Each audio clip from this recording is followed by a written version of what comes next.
I think all of the opinions are really valuable, and that is when we are entrenched in what we're seeing and what we're needing based on who we are. I share the signs of how life speaks to us. And so, although our country appears very divided, if we really look at it, the election results reflect balance. We're yin and yang, red and blue. Biden is our healing, and Trump was equally our healing. Trump is number 45. That's a number that's symbolic of endings, tough love, spiritual awakening, and karma. The 2016 election illustrated masculine against feminine and the subsequent loss of the feminine. Trump's tenure catalyzed the shadowy undercurrent in our country, giving focus to things like Me Too, racism, Black Lives Matter, brutality, right to life, and truth versus lie. President Biden is number 46. That's a number for new beginnings, foundations, morals, values, and integrity. He illustrated masculine aligning with feminine through Vice President Harris, which is a shift into feminine balancing. This doesn't speak to issues, but it speaks to energy. The Senate and the House represent the two sides of our brain, our governing faculty. These must partner as one mind for balance and alignment. The left is intuitive and feminine, the right logical and masculine. Life is not about men, women, red or blue, you or me. There's a bigger picture of equilibrating and balancing energy because everything is energy. Life's biological intelligence brought COVID-19 to support our healing. Corona means crown, head, or mind, and our minds are infected with fear and division. Our inner houses are at odds, and Mother Nature sent us inside to reflect on who we've become. The masks are a blatant symbol of the invisible masks we wear to divide from one another. It's also a signal to be quiet and to listen. So I applaud this discussion.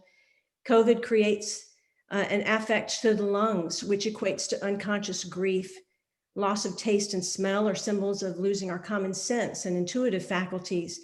And we as the feminine are here to feel, to deeply feel the heartbreak and the feelings that rise when these things happen before we act.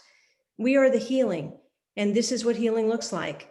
Creating resistance and interference by fighting life's transitions only makes things more painful.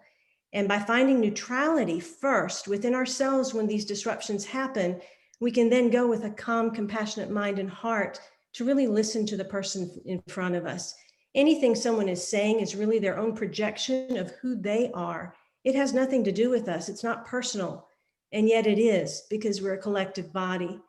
We are conduits of transformation, and we need to engage in right thought, right word, and right action with one another so that we can clear the stagnant energy and emotional debris.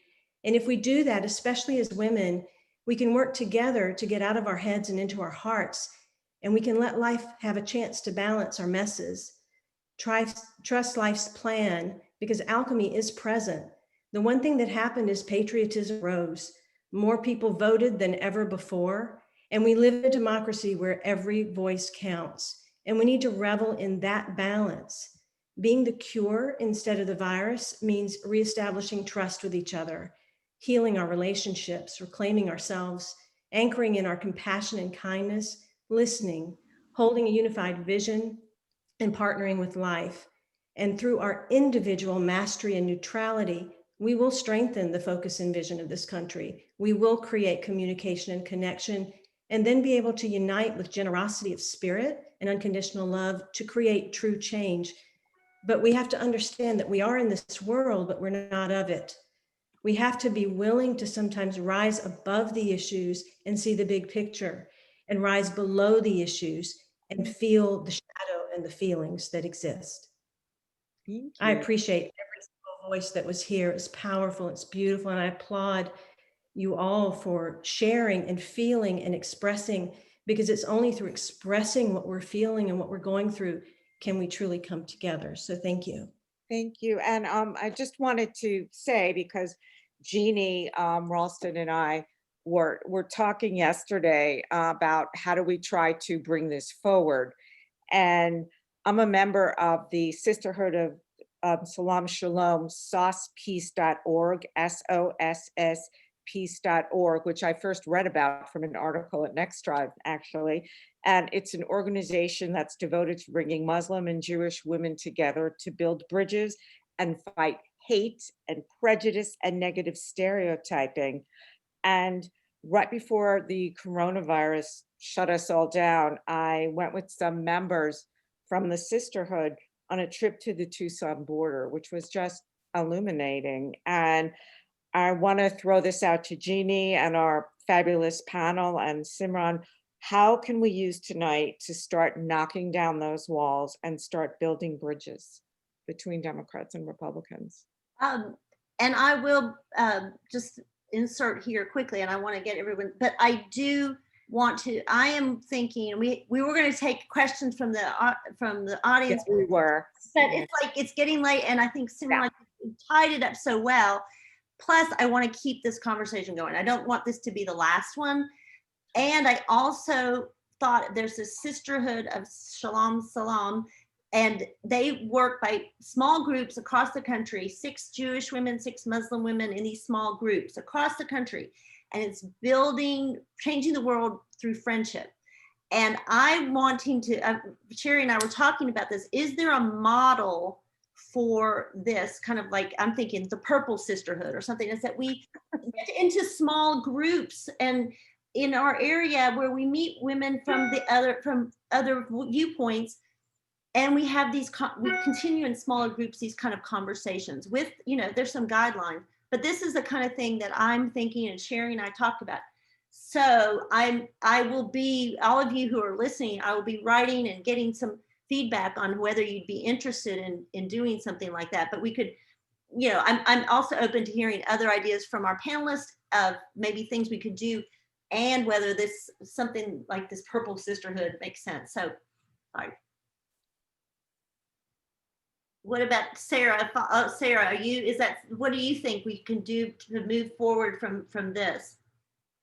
Well, after listening to Simran speak, I think we should just all go and read her stuff and listen to her. I'm serious. She's amazing. Yeah. You know, one thing that's important is before we start attacking people, I do think we should look at their parents, or if they're children. I mean, if they're parents, we should look at their children's, because the apples don't fall far from the trees. And I know Simran's mom, and she's one of the most amazing people I've met. And that's just something we need to think about before we start judging people. Can I say, I think we also need to walk a mile in their shoes. Yeah. I'd